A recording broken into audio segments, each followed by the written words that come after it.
Eh, anong nangyari? Hindi mo ba mahal si Fritz? Ay, nangyari ito sa akin dati. Eto na naman ako. Alin? Nainlove ako sa papa mo, sobra. Ginibap ko lahat. Binuhos ko yung buong buhay ko sa inyo.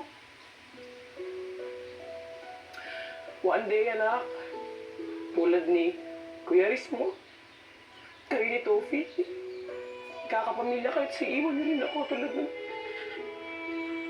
ng pag-iwan ng papa niyo sa akin.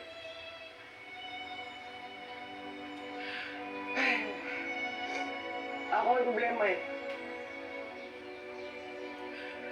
Ayoko nang maulit yun. Paano kung mali yung pagpunta ko dito? Paano kung papatulang ko yung naramdaman ko ngayon kay Fritz?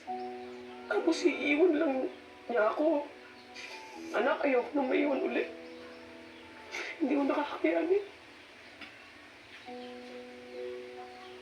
Kaya, hanggat inaaga, tigil ko na.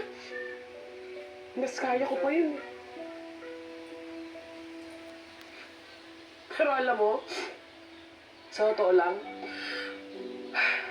buti lang andito ka.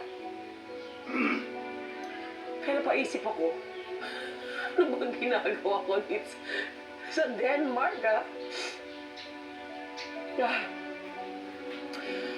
Tama ka. Okay na naging masaya kami ng papa mo. Dapat kontento na ako dun eh.